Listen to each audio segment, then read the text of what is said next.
حضرت ابو ذر رضی اللہ تعالیٰ عنہ عرض کرنے لگے، یا رسول اللہ اوصنی، مجھے کچھ نصیحت فرمائے۔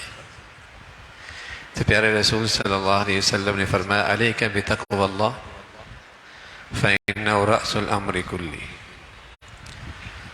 پرہیزگار بن جاؤ، تقوی اختیار کرو، یہ تمام نیکیوں کی جڑ ہے۔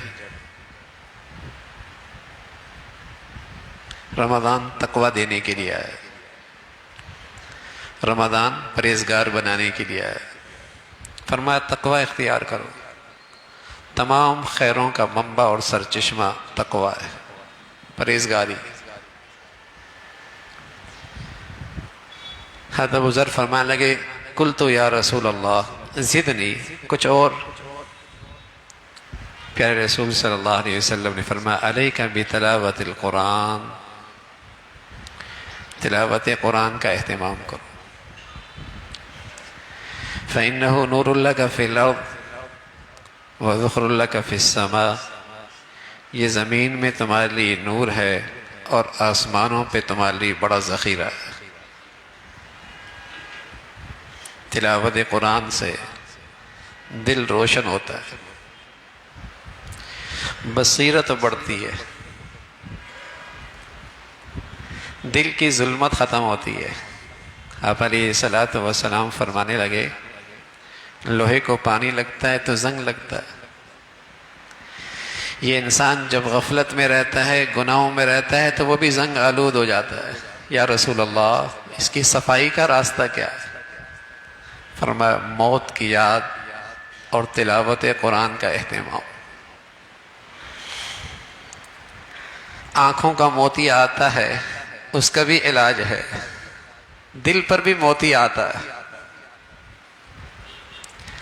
آنکھوں پہ موتی آئے تو چیزیں دھندلی نظر آتی ہیں، دل پر موتی آ جائے تو سچ اور حق اور صحیح بات دھندلی دھندلی سے نظر آتی ہے۔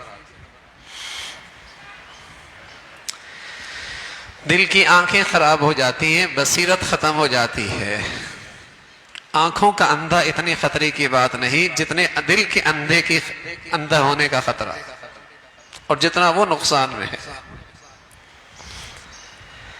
تو فرمایا یہ قرآن کی تلاوت یہ نور ہے، اس سے دل روشن ہوتا ہے، دل منور ہوتا ہے، اور دل کی بصیرت تیز ہوتی ہے، فراست بڑھتی ہے، اور اندر کا غم، اندر کا دکھ اور اندر کی پریشانی سے نجات ملتی ہے۔ اللہ کے نبی صلی اللہ علیہ وسلم فرمانے لگے، جن گھروں میں قرآن کی تلاوت ہوتی ہے وہ عرش الہی تک چراغ بھرے نظر آتے، منور نظر آتے، اللہ کے فرشتے پہچان جاتے ہیں۔ یہ ان اہل ایمان کے گھروں کا نور ہے جن کے گھروں میں تلاوت قرآن ہوتی ہے۔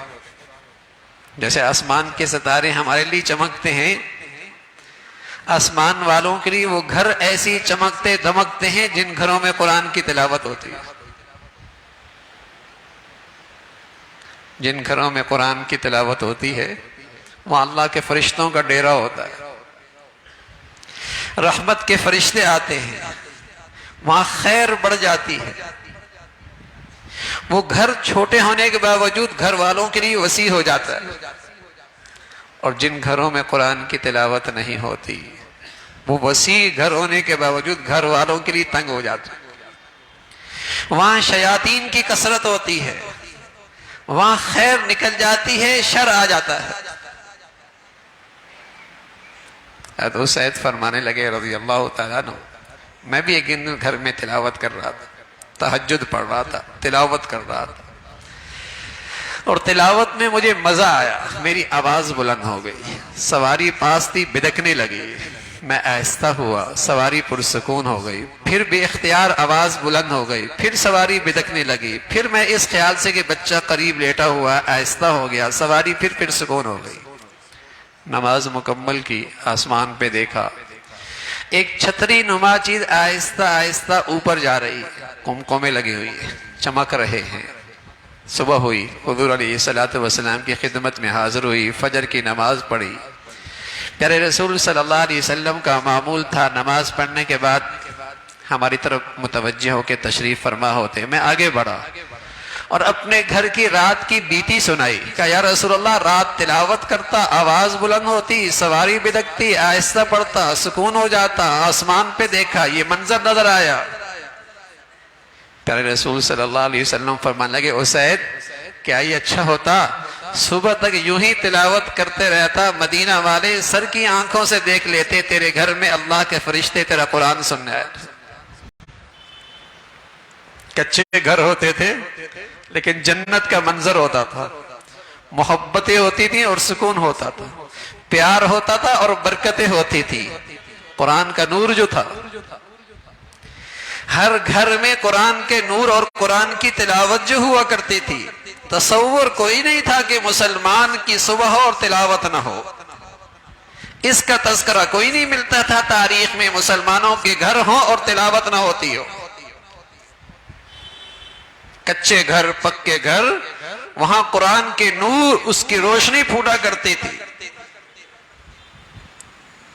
کچے گھر بھی جنت ہوا کرتے تھے۔ تو جن گھروں میں تلاوت ہوا کرتی ہے وہاں اللہ کے رحمت کے فرشتے آتے ہیں، وہاں خیر پھیلتی ہے، چھوٹا ہو تب بھی گھر والوں کے لیے بڑا وسیع، بڑا راحت کی جگہ۔ اور تلاوت گھروں سے تلاوت سے گھر خالی ہو جائیں، شیاطین آتے ہیں۔ وسیع گھر بھی اہل گھرانے کے لیے تنگ ہو جاتے، گھر جانے کا دل ہی نہیں کرتا، گھر میں مزہ ہی نہیں ہے، گھر میں سکون ہی نہیں ہے۔ ارے میاں، گھر میں سکون نہیں تو کہاں سکون ملے گا؟ گھر تنگ ہو جاتے ہیں، وہاں شر کی کثرت ہوتی ہے۔ تو حضور علیہ الصلوۃ والسلام فرمانے لگے علیک بتلاوت القرآن، قرآن کی تلاوت کا اہتمام کرو۔ اور ایسا نور ہے اس قرآن میں، سبحان اللہ۔ حضور علیہ الصلوۃ والسلام فرمایا کرتے تھے جو کثرت سے قرآن کی تلاوت کرتا رہے گا، کثرت سے، بڑھاپے کے جس حصے پہ جائے گا اس کی عقل سلامت رہے گی، وہ نکمی عمر میں نہیں جائے گا، نکمی عمر میں نہیں جائے گا کہ سب کچھ ہی بھول جائے۔ قرآن پر عمل ہو اور قرآن کی تلاوت کی کثرت، یہ 7 منزل ہے نا، یہ مسلمانوں کی تلاوت کا معمول تھا۔ ایک منزل روزانہ پڑھتے تھے، ایک ہفتے میں قرآن ختم ہو جایا کرتا۔ اور کیوں نہ ہو، مسلمان تلاوت کیوں نہ کریں؟ فرمایا من احب احدکم ان یحدث ربہ فلیقرأ القرآن۔ تم میں سے کوئی یہ چاہتا ہے کہ وہ اپنے رب سے ہم کلامی کا شرف حاصل کرے؟ تم میں سے کوئی یہ چاہتا ہے کہ اپنے رب سے ہم کلامی کا شرف حاصل کرے؟ آج کوئی بونے قسم کے حکمران بلا لے اور ملاقات کا شرف مل جائے اور پاس بٹھا کر بات کرنے لگے، 10 منٹ کا ٹائم دے اور آدھا گھنٹہ لگا دے، تو باہر آ کر فخریہ کہتے ہیں 10 منٹ دیے تھے، آدھا گھنٹہ دے دیا مجھے، وقت دیا تھا 15 منٹ کا، میرے ساتھ 1 گھنٹہ بیٹھے رہے، یہ نہیں کہتا وقت ضائع ہوا ہے۔ اعزاز سمجھتا ہے۔ اور سبحان اللہ، بادشاہوں کے بادشاہ سے کوئی ہم کلامی کرنا چاہے، فَلْيَقْرَأِ الْقُرْآنِ، قرآن کی تلاوت کر۔ یہ اللہ سے ہم کلامی کا شرف ہے۔ بندہ جب تلاوت کرتا ہے تو یوں کہتا ہے، اللہ تو نے یوں کہا ہے، تو نے ایسا کہا ہے، تو نے ایسا کہا ہے، تو نے یہ سچ کہا ہے، تیرا کہا ہوا ہے۔ فَلْيَقْرَأِ الْقُرْآنِ، قرآن کی تلاوت کیا گا۔ تو قرآن کی تلاوت کا اہتمام مسلمانوں میں ہمیشہ ان کا وظیفہ رہا ہے۔ اور رمضان آتا تھا، سبحان اللہ، فرمایا کرتے تھے جبرائیل امین بھی آسمان سے پیارے نبی کی خدمت میں آیا کرتے تھے، اور آپ علیہ الصلوۃ والسلام انہیں قرآن سنایا کرتے تھے، وہ اللہ کے نبی کو قرآن سنایا کرتے تھے۔ دور ہو رہا ہے، قرآن، رمضان، تو رمضان میں تو مسلمانوں کی تلاوت اور پیارے نبی کی زندگی کی تلاوت بہت بڑھ جایا کرتے تھے. مسلمانوں کے دن روزے سے گزرتے تھے اور کچھ تلاوت سے گزرتے تھے، لیکن راتیں رمضان کی وہ تو قرآن کی تلاوت سے آباد ہوا کرتی تھی. تہجد میں تلاوت ہو رہی ہے، تراویحوں میں قرآن پڑھا سنا جا رہا ہے. رات تلاوت میں گزرتی تھی، دن روزے میں گزرتے تھے. کاندلہ کی بستی تھی. حضرت شیخ الحدیث رحمت اللہ علیہ فرمانے لگے ہماری کاندلہ کے بستی میں جتنی بچیاں حافظات تھیں پورے رمضان ان کے ہاں سونے کا تصور نہیں تھا، رات بھر تلاوت قرآن ہوا کرتی تھی. میں صحابہ کے واقعات نہیں بتا رہا، یہ قریب کے دور کے بابصیرت روشن خیال باضمیر دور اندیش مسلمانوں کا تذکرہ کر رہا ہوں جن کی راتیں ایسی تلاوت قرآن سے آباد ہوا کرتی تھی. یہ تو کوئی نئی مخلوق آئی ہے بھائی. دن میں نہ روزے کا احترام ہے اور رات سڑکوں پہ لہو لعب کے تماشے ہیں. یہ تو کوئی نئی مخلوق ہے. مسلمانوں میں ایسی مخلوق رمضان میں کوئی نہیں ہوا کرتی تھی کہ دن کے روزے میں نہ رمضان کا احترام ہے نہ رات کی مقدس گھڑیوں میں قرآن کی تلاوت اور قرآن کا سننا ہے. پھر امید رکھتے ہیں اللہ کی رحمت آئے. اللہ نوازنے کے لیے بہانے ڈھونڈ رہے ہیں اور یہ مسلمان ہیں، دل ہے پتھر ہے. ایسی مبارک گھڑیوں میں بھی اللہ کے قریب کوئی نہ جائے تو حضور علیہ السلام فرمایا کرتے تھے کوئی ازلی بدبختی ہو سکتا ہے، کوئی ازلی بدنصیبی ہو سکتا ہے. پیارا نبی بد دعائیں نہیں دیا کرتے تھے. پیارا نبی بد دعائیں نہیں دیا کرتے تھے. اللہ کے نبی بد دعائیں نہیں دیا کرتے تھے. لیکن جب ایک مرتبہ ایسا ہوا کہ ممبر پہ چڑھے اور آمین فرمایا اور پھر ممبر پہ چڑھے اور آمین فرمایا اور پھر ممبر پہ چڑھے اور آمین فرمایا، صحابہ آپ کی حرکات و سکنات تو دیکھتے تھے. آپ نیا منظر دیکھا، پوچھا یا رسول اللہ یہ آمین کیا کہہ رہے ہیں؟ فرمایا جبرائیل بد دعا کر رہے تھے کہ کوئی شخص بوڑھے ماں باپ پائے اور ان کی خدمت کر کے جنت میں نہ جائے، اے اللہ اسے ہلاک کر دے. میں نے کہا اے اللہ یہ دعا بد دعا قبول کر لے. دوسری بد دعا دی کہ آپ علیہ السلام کا نام آئے، محمد سب کہیے صلی اللہ علیہ وسلم، اور کوئی درود نہ پڑھے. میں نے کہا اس نے کہا اسے ہلاک ہو جائے. میں نے کہا اے اللہ اسے ہلاک کر دے. تیسری بد دعا جبرائیل امین نے فرمائی کوئی شخص رمضان پائے، کوئی شخص رمضان کی مبارک گھڑیاں پائے، رمضان کے رات دن اسے نصیب ہوں اور پھر بھی اس کی بخشش نہ ہو، پھر بھی اس کی بخشش نہ ہو. جبرائیل امین نے بد دعا کی اے اللہ تو اسے ہلاک کر دے. میں نے کہا اے اللہ تو اسے ہلاک ہی کر دے. میں نے بھی کہا اے اللہ قبول کر لے یہ بد دعا. جبرائیل امین کی بد دعا اور پیارے نبی کی پھر اس بد دعا پر آمین کہنا، ایسے بدنصیبی کے لیے اور ایسے بدنصیبی کے لیے پھر نجات کا راستہ کیا؟ رمضان کی گھڑیاں اور پھر روزوں کا احترام کوئی نہیں. اور رمضان کی مقدس گھڑیاں راتوں کی دن رات غفلتوں میں، مسلمانوں کے دن روزے میں ہوتے تھے، تقوی اور پرہیزگاری کے ساتھ ہوتے تھے. راتیں تلاوت میں گزرتی تھیں، تلاوت ہو رہی ہوتی تھی. گھر گھر میں قرآن کی تلاوت، تہجد میں قرآن کی تلاوت، کبھی نوافل میں، کبھی بیٹھ کے، کبھی پڑھ رہے، کبھی سن رہے. رمضان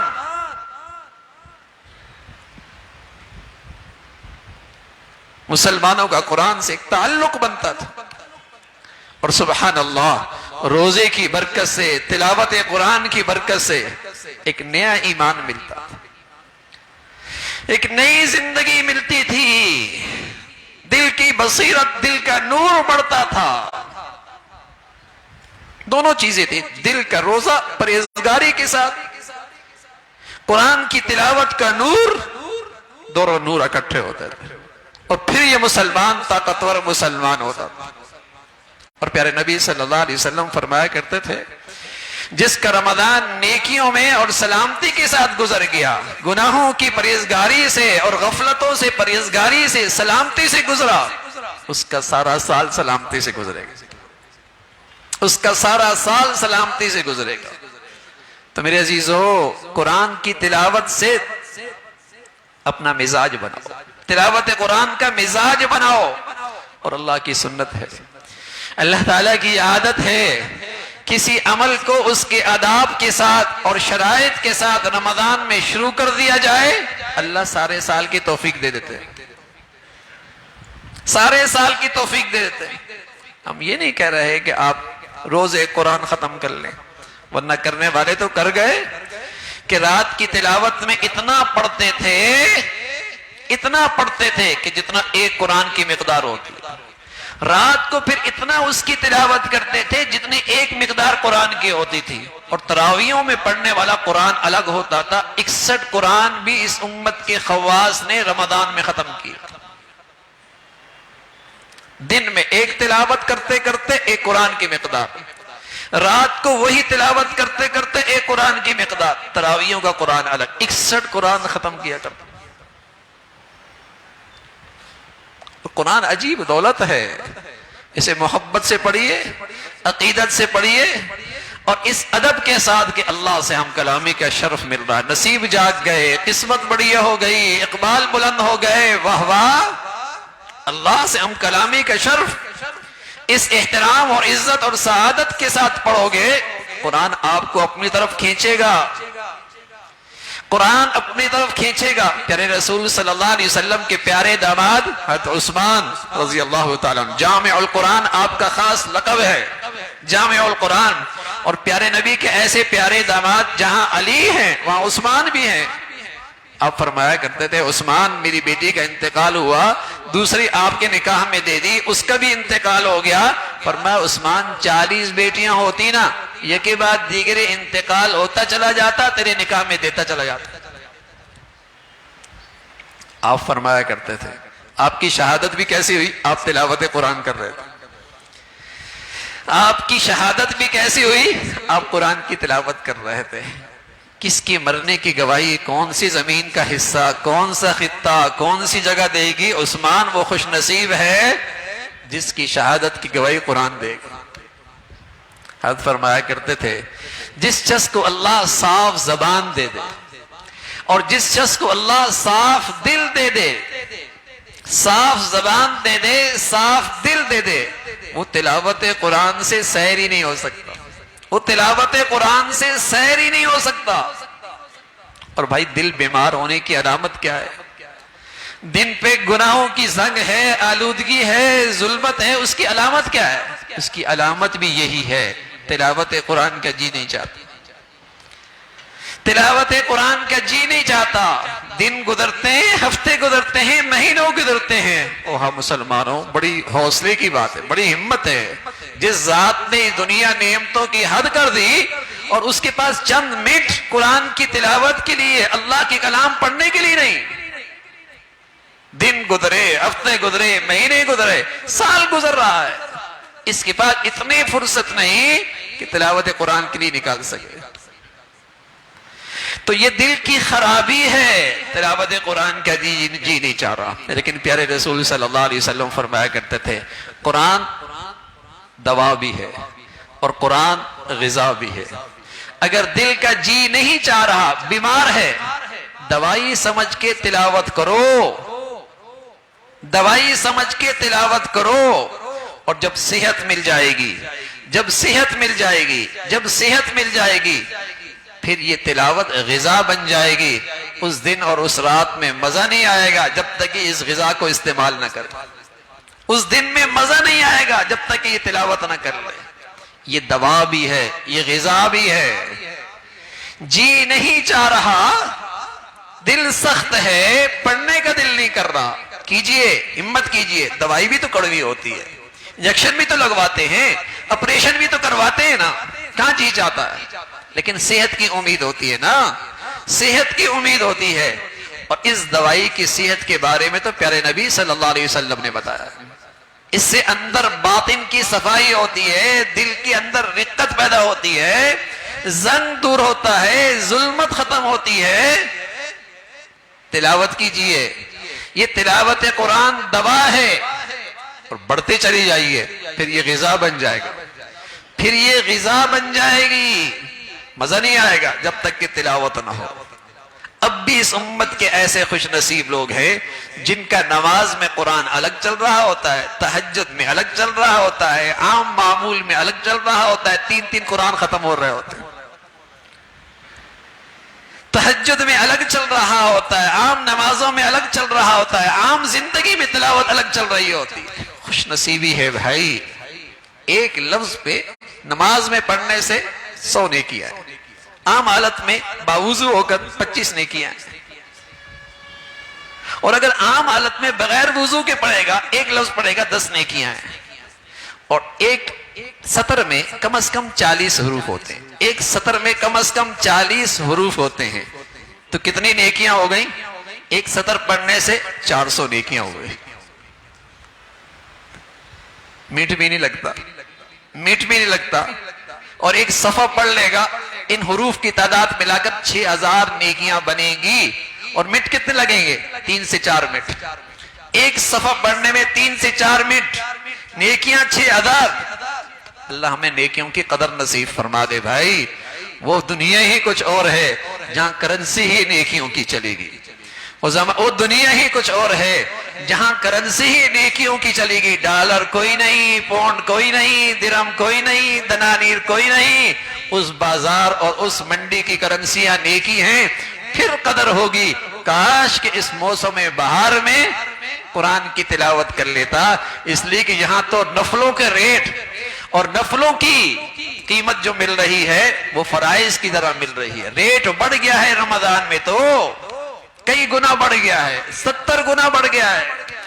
تو میرے عزیزو، اللہ کرے رمضان کی یہ مقدس بھڑیاں ہمیں قرآن کی تلاوت کا معمول دے کے چلا جائے، اللہ کرے ہماری زندگیوں میں تلاوت کا اہتمام آ جائے، اور نہ صرف ہماری زندگیوں میں، ہمارے بچیوں کی زندگی میں، ہمارے بچوں کی زندگی میں، اللہ کرے بھائی ہمارے گھروں میں تلاوت۔ آج جو خرافات ہیں ہمارے گھروں میں، آج جو مصائب ہیں گھروں میں، آج جو ٹوٹ پھوٹ ہے گھروں میں، آج جو نفرتیں ہیں گھروں میں، آج جو بے سکونی ہے، بے برکتی ہے، اسباب و وسائل 40 سال کے مقابلے میں کئی گنا بڑھ گئے، راحت و آرام کے نقشے میرے گھر میں 40 سال کے مقابلے میں کئی گنا اس میں اضافہ ہوا، لیکن دوری کہاں ہوئی؟ تلاوت قرآن سے ہوئی۔ زندگی سے نکلا کیا؟ قرآن پر عمل نکلا۔ آج ان سارے راحت و آرام کے نقشوں میں راحت بھی مفقود ہے، سکون بھی کوئی نہیں ہے، محبتیں بھی رخصت ہو گئی۔ تو اپنے گھروں میں رمضان کی مقدس گھڑیوں میں ماحول بنائیں، تلاوت کا اہتمام کرائیں کہ ہماری بچیاں، بچے، بیٹیاں، بیٹے سبھی قرآن کا اہتمام کرنے والے ہوں، تلاوت کرنے والے ہوں۔ اللہ ہم سب کو اس کی توفیق نصیب فرمائے۔ وآخر دعوانا الحمدللہ رب العالمین۔